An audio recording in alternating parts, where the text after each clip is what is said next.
This is WWE superstar Drew McIntyre, and you're listening to the WWE Podcast. The champ is the one that everybody wants, me. It's going to WrestleMania. Claymore! Austin 316 says I just whipped your ass. This is my iron. You're going to acknowledge me.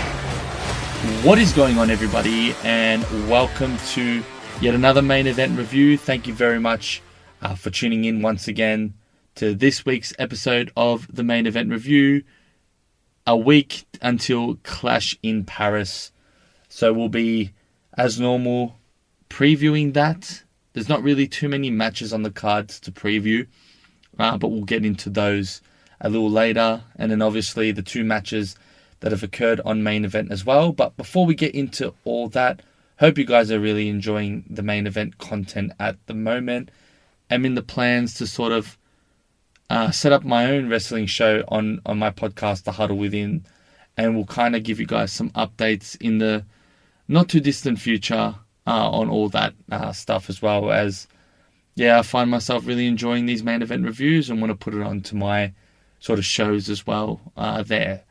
But before, again, once I said at the start, getting into my main event reviews, I thought I'd mention that, and it's good news for myself, that WWE are coming to Melbourne. So they obviously have the crown and jewel, the Raw and SmackDown on Perth. But they're doing a house show in Melbourne. So that's going to be on the 15th of October. So I think the day after Monday Night Raw airs. So I'll most likely be going to that and trying to get my tickets tomorrow. Hopefully they're not too expensive.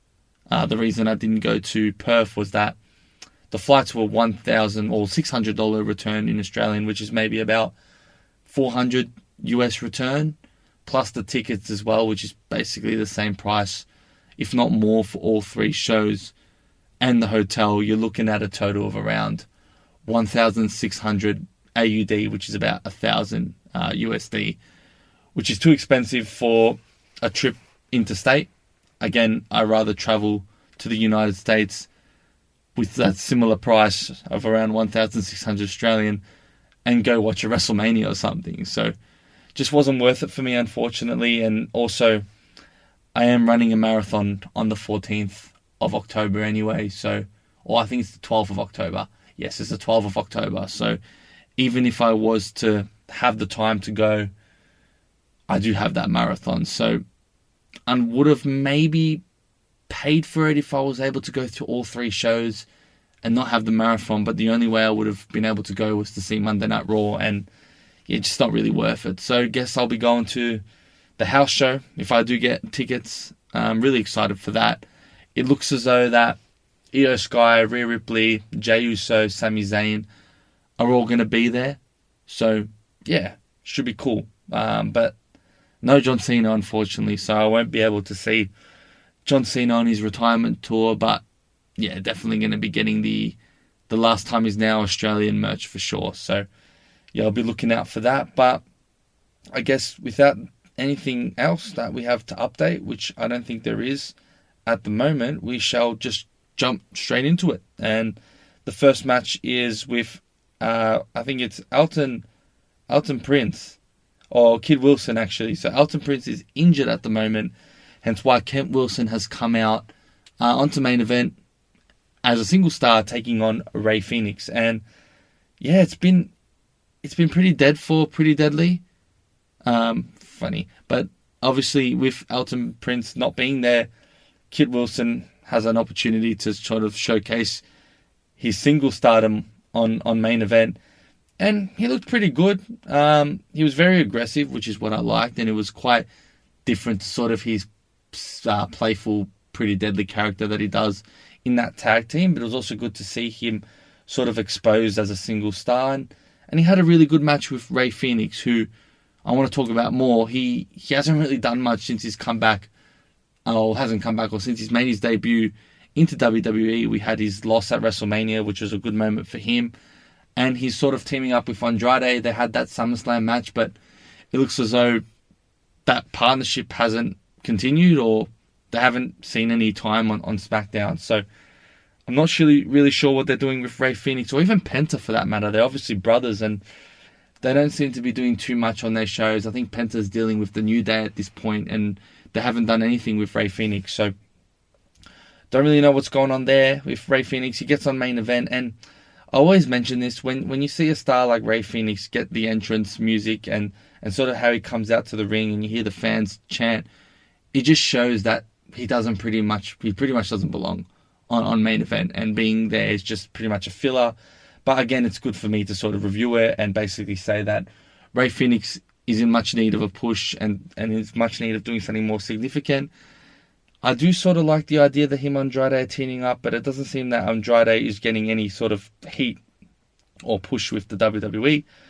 So it feels as though that Rey Fenix would be better off alone, or if not, better yet, better with his brother Penta, and they just form a very strong tag team. They were once heels back in the Lucha Libre days or the Underground days, so that would be cool to see. But other than that, it doesn't seem as though that they're doing anything with Rey Fenix, which is a shame because they have brought him in and he is someone that has a bit of support from the crowd and has had some pretty decent moments in WWE, but nothing to where anyone is remembering it. So hopefully that changes for him. We then get on to Raw, where we have basically the Vision, which is the name of the new faction, come out with basically Paul Heyman introducing everyone into the ring, as he always does. And then we have Seth Rollins about to speak, and that's where Jey Uso comes in, interrupts the speech, basically says that everyone's tired of hearing from them. He calls Bron Breakker a puppy dog, and that's where Seth Rollins comes in and basically tries to just stir up Bron Breakker, saying that Jey Uso called his family fat and his family a bunch of stupid morons, and that's where Breakker gets held into the ring, just kind of a visual to sort of pull him back and hype up the fight towards the main event. And that's where Paul Heyman basically mentions that ECW's stadium was not down the road and that he's talking like this in Philadelphia, which leads to the Extreme Rules match. I did like the sort of Tommy Dreamer promo where he basically said that he should be dead and was surprised that he's not, and that was quite funny.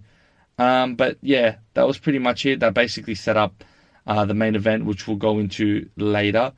We then had the match between Finn Balor, or the Judgment Day, and Dragon Lee and Mr. Iguana. So it was cool to see Mr. Iguana come in, especially when we see him from Triple A. So I like the cross channel here, or sort of the crossways. I don't even know the word, but the crossover.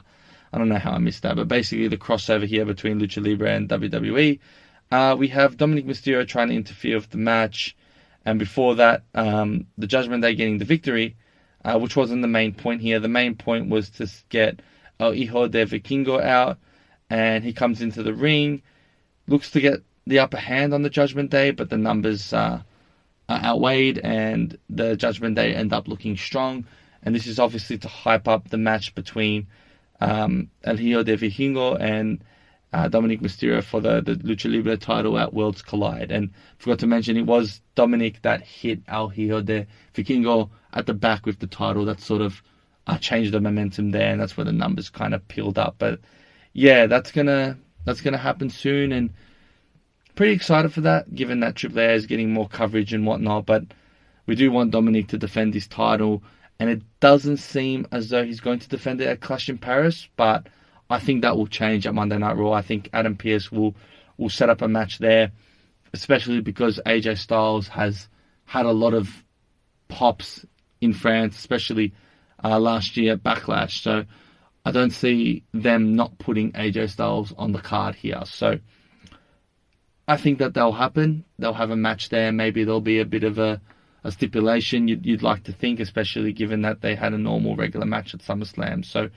yeah, we'll have to wait and see on that one. But again, this was to set up Worlds Collide between Dominic Mysterio and El Hijo de Vikingo, who I suspect that in a few years I won't be surprised when he joins the main roster, because he's getting massive pushes from Triple A, and I think they're not fans of him, but I think WWE might allure to him there. You never know. We then have another promo with Naomi getting into the ring and basically announcing that she's pregnant, made some funny jokes about Jey Uso enjoying too much Netflix and chill, and also mentioning that the bloodline will continue, and I found that pretty funny. But essentially she came out to relinquish the title, got angry at Adam Pearce, which was quite funny as well, but basically said she'll be back in 9 months. And kind of off topic, well, not really off topic, kind of staying on topic, it was just amazing that Naomi was competing for the title, or cashed in and won the title while she was pregnant, and also defended the title at SummerSlam while she was pregnant as well, given that obviously it was early, but yeah, wasn't aware of it. To me, it's just a shame that it happened now. It's terrible timing, but I guess when you're pregnant, you have to prioritize that, and it's always going to be more important than a title. So that makes complete sense, but we were just getting used to Naomi, and we were just getting kind of really engaged and close with her run as this heel and this proceeding with caution gimmick that she was running. And I touched base on it last week. It's going to be a shame to see Naomi gone for 9 months, but hopefully she can make a return and get those titles back. And I think that's something that should happen as soon as possible. And I hope she stays in this character because people are really loving it, including myself. So it's just a shame that she's lost the belt. But again, yeah, we'll have to see what happens there. Again, Stephanie Vaquer was meant to defend this at Clash in Paris, but I think Raw will set up what happens there. Again, I suspect that they'll have a match there. If not, there'll be some sort of qualifier or something. We'll have to wait and see. And we'll have to get excited for Raw when that does happen as well. We then get the second match on Main Event with El Grande Americano taking on Cruz del Toro.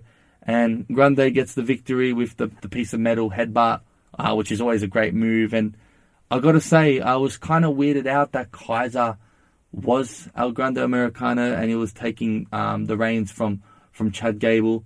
And it looks like Chad Gable walked so Kaiser could run, because he's doing an incredible job here.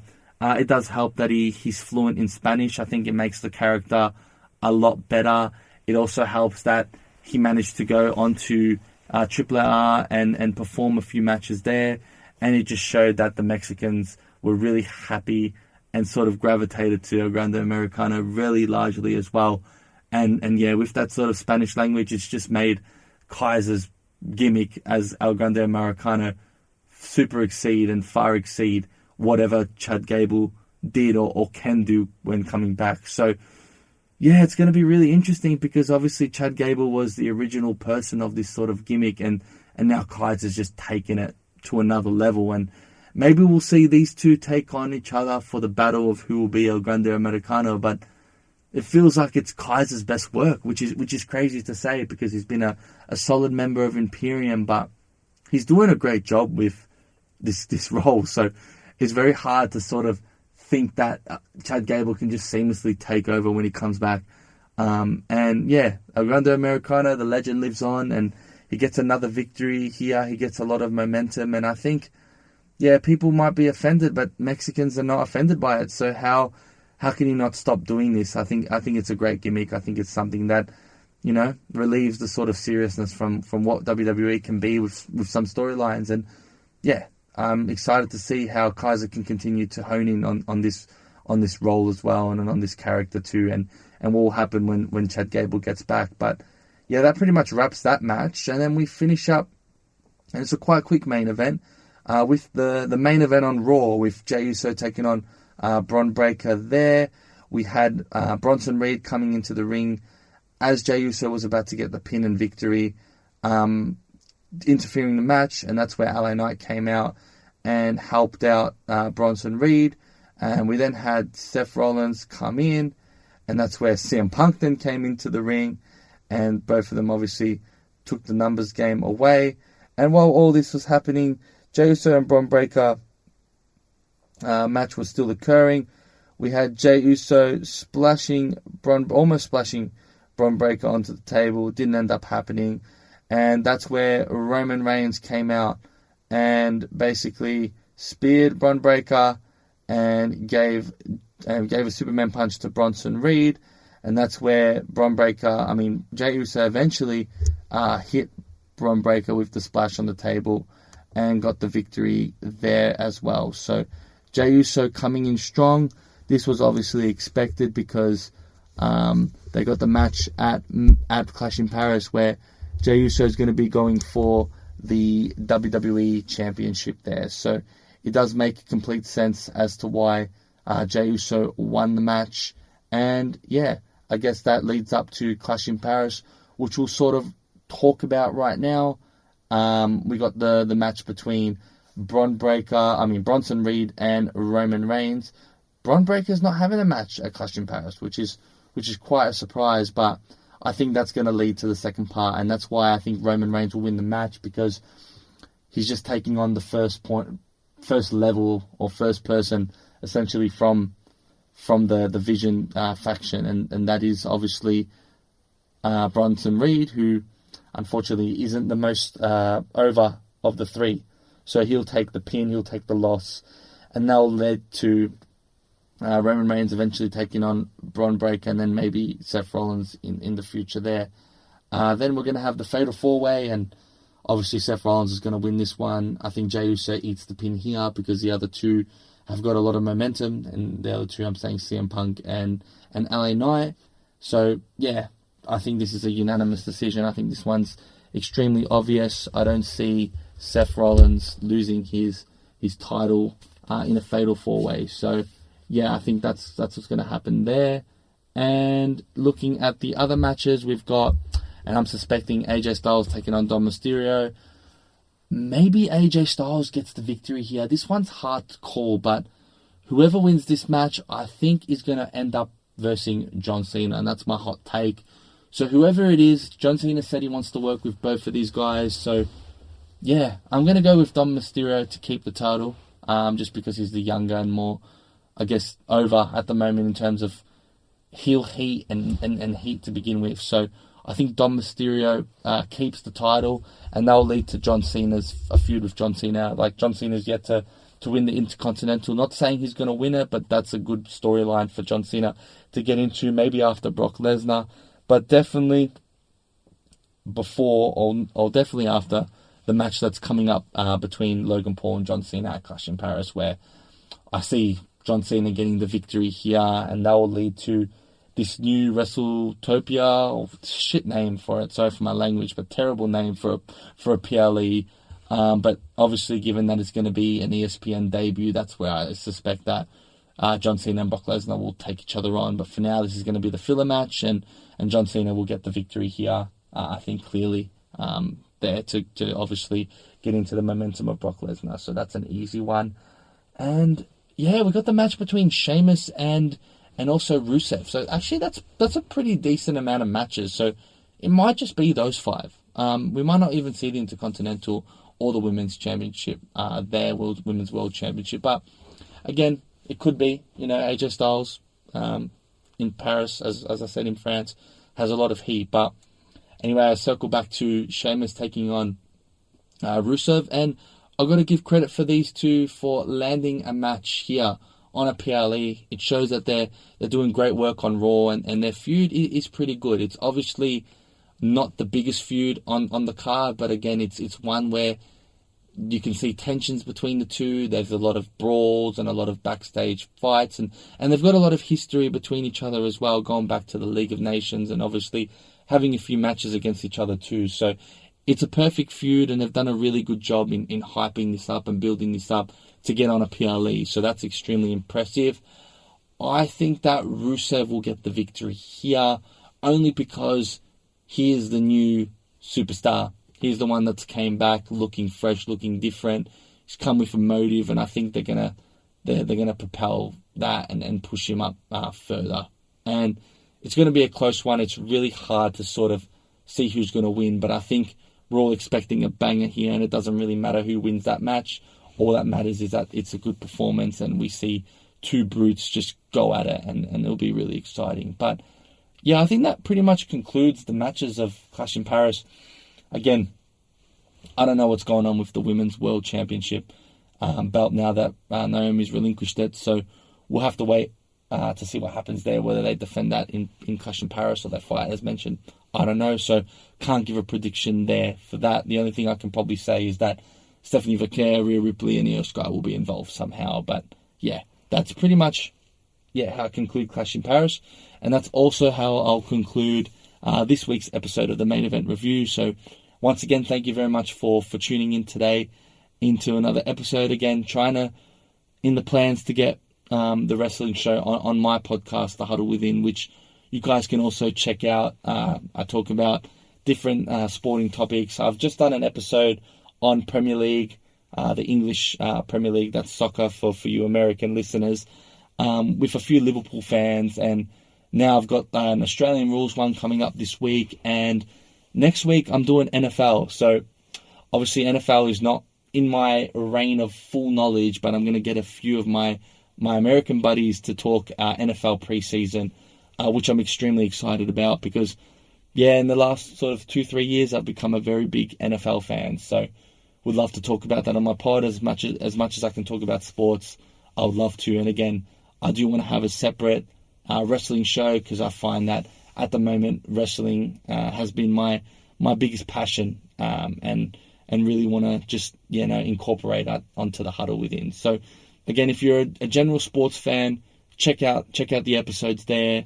Hopefully I can get a link on the description on this episode, or else, once the wrestling show comes in, once I sort of fix the logistics and have that set up, I'll definitely let you know on the upcoming main event reviews. I'm aiming for sort of sometime next month, so won't try to repeat it too much, but as soon as that gets launched, I definitely will let you guys know.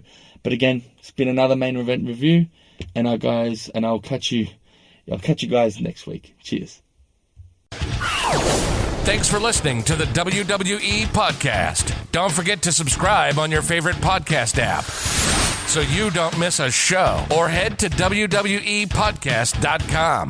And for all of these shows ad-free, head over to patreon.com/WWE Podcast. Until then, we'll see you next time.